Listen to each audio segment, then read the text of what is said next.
मैं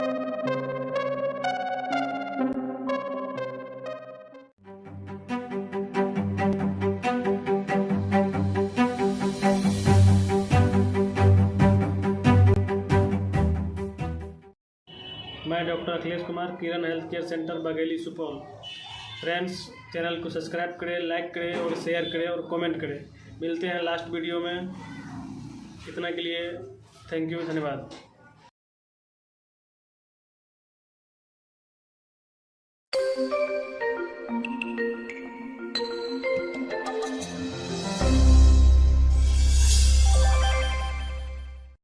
दोस्तों, आज हम आपको साइटिका से जुड़ी हर एक जानकारी देने वाले हैं। अगर आपको या आपके परिवार में या अपने अन्य किसी मित्र को साइटिका का दर्द है तो आपको यह वीडियो आखिर तक जरूर देखनी चाहिए।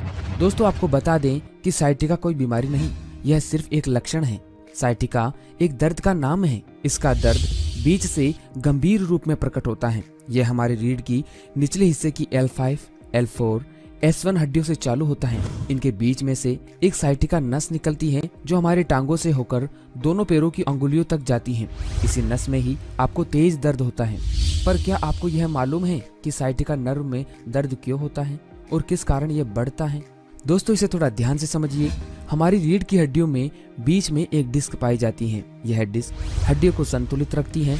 वह आपके कमर पर पड़ने वाले दबाव को भी यही संभालती है, क्योंकि यह एक तरह से स्प्रिंग या गद्दे का काम करती है। कभी कभार आप अनजाने में कोई भारी वजन उठा लेते हैं या ज्यादा अधिक काम करने की वजह से यह डिस्क अपने साइज के मुकाबले ज्यादा बढ़ जाती है, जिससे यह आपकी साइटिका नस को दबाने लग जाती है। आपके ज्यादा काम करने से इस डिस्क में और ज्यादा सूजन आ जाती है। इससे आपकी साइटिका नस पर दबाव और बढ़ जाता है और फिर आप चल फिर नहीं पाते। दोस्तों, आयुर्वेद शास्त्रों के अनुसार यह रोग एक वात व्याधि है। वात दोष के असंतुलन के कारण ही कटिशूल या गर्दहसी होता है। साइटिका के लक्षण आमतौर पर शरीर के केवल एक तरफ महसूस किए जाते हैं और यह दर्द टांगों के पीछे की तरफ होता है। इसमें आपको बेड रेस्ट की अधिक आवश्यकता रहती है। साइटिका दर्द के लिए डॉक्टर भी इसमें 3 महीने का बेड रेस्ट देते हैं और जैसे ही आपकी हालत में सुधार आता है आपको फिजिकल थेरेपी या योगा करने की सलाह देते हैं। दोस्तों, अगर आप ऑपरेशन करवाने की सोच रहे हैं तो पहले अच्छे से ये जान लीजिए कि अंदर समस्या क्या है और इस ऑपरेशन में डॉक्टर क्या करते हैं। थोड़ा ध्यान से समझिए। अगर आपके दर्द में कोई सुधार नहीं हो पाता तो आपकी डिस्क को डॉक्टर इंजेक्शन लगाकर या सर्जरी के द्वारा एक्स्ट्रा डिस्क को काट देते हैं, परंतु इससे आपकी हड्डी का दबाव कम नहीं होता और कुछ समय बाद रीढ़ से जुड़ी दूसरी समस्या होने की संभावनाएं बढ़ जाती हैं। कई बार यदि डिस्क बढ़ने के कारण साइटिका नर्व या उसके आसपास दबाव ज्यादा होता है तो न्यूरोसर्जन सर्जरी के द्वारा बड़े हुए हिस्सों को निकालने की सलाह देते हैं, परंतु यह बिल्कुल गलत है। सरल भाषा में आपको समझाएं तो डिस्क का बढ़ना हड्डियों के दबाव से होता है और डॉक्टर इसे सर्जरी के जरिए काट कर साइटिका से दूर कर देते हैं, परंतु हड्डियों का दबाव उतना ही रहता है। इससे आगे चलकर और गंभीर परेशानियों से जूझना पड़ सकता है। अब आपके मन में सवाल उठ रहा होगा कि इसे ठीक करने के लिए क्या करें। दोस्तों, साइंटिफिक रिसर्च से यह पता चला है कि योग और आसन से डिस्क को फिर से ठीक करके साइटिका का दर्द 100% ठीक किया जा सकता है। जी हाँ, आपने बिल्कुल सही सुना, योग और आसन से। आपको रोज किसी कुशल योगाचार्य के निर्देशन में सावधानी पूर्वक भुजंगासन, मकरासन, मरकटासन, धनुरासन आदि का अभ्यास करना चाहिए। इसके साथ ही आपको फिजियोथेरेपी भी लेनी चाहिए। फिजियोथेरेपी में व्यायाम के जरिए मांसपेशियों को सक्रिय बनाकर इलाज किया जाता है। फिजियोथेरेपी को फिजिकल थेरेपी भी कहा जाता है। दोस्तों, अगर आपका साइटिका का दर्द बहुत ही असहनीय है और आप चल फिर नहीं सकते तो आपको पंचकर्म की सहायता लेनी चाहिए।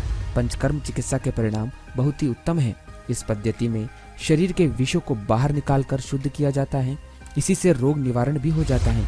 पंचकर्म आयुर्वेद शास्त्र में वर्णित एक विशेष चिकित्सा पद्धति है जो दोषों को शरीर से बाहर निकालकर रोगों को जड़ से समाप्त करती है। यह शरीर शोधन की प्रक्रिया है जो स्वस्थ मनुष्य के लिए भी फायदेमंद है।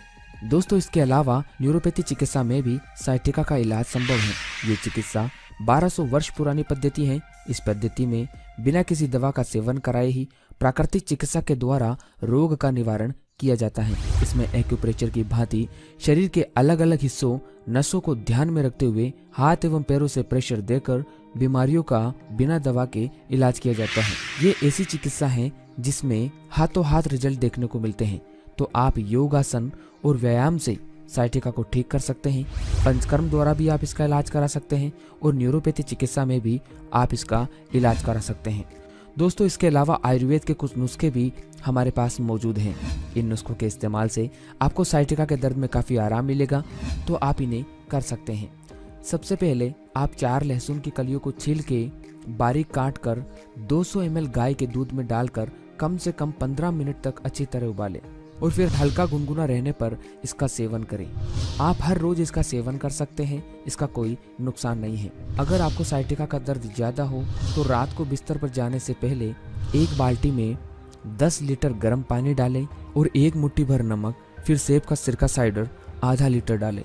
सामग्री को अच्छी तरह मिलाएं और फिर अपने पैरों को बाल्टी में रखें।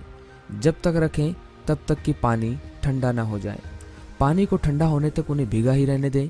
इसके बाद पैरों को कुल्लाएं और फिर उन्हें निकालकर सूखे तौलिए में लपेटें ताकि सोते समय पैरों में गर्माश रहे, या उन पर एक अतिरिक्त कंबल जोड़ें। अगली सुबह चप्पल पहने बिना नीचे न उतरे और जब तक आप स्नान न कर लें तब तक नंगे पैर न चलें। इस बात का विशेष ध्यान रहे। दोस्तों, इस उपाय से साइटिका के दर्द में आपको बहुत ही फायदा होगा, तो आप इसे कर सकते हैं। इसके अलावा साइटिका से ग्रसित लोगों को इन बातों का भी जरूर ध्यान रखना है। लंबे समय तक एक ही स्थिति में ना बैठें, सही स्थिति में कुर्सी पर बैठें, इस बात का ध्यान रहें। आगे की ओर थोड़ा कम झुकें, अत्यधिक भारी वजन ना उठाएं, ऊंची एड़ी की चप्पल ना पहने। आराम करने के लिए तख्त या सीधा बेड जिस पर हल्का गद्दा बिछा हो वही प्रयोग करें। रक्त बढ़ाने वाले आहार का सेवन करें व पौष्टिक वाले आहार का सेवन ज्यादा करें। पानी ज्यादा पिए, कम से कम 4 से 5 लीटर पानी आपको एक दिन में कंज्यूम करना है। गाय का दूध पीना ना छोड़े, इस बात का ध्यान रहे। इसके साथ ही अपने आसन व एक्सरसाइज को जारी रखें। तो दोस्तों, आप वीडियो में बताई बातों को फॉलो कीजिए और इस असहनीय दर्द से हमेशा हमेशा के लिए छुटकारा पाएं। इस विषय पर आपके क्या विचार हैं, आप हमें कमेंट के जरिए बता सकते हैं। तो इसी के साथ उम्मीद करता हूँ कि आपको यह वीडियो पसंद आया हो। वीडियो को लाइक और चैनल को सब्सक्राइब करना ना भूले। धन्यवाद।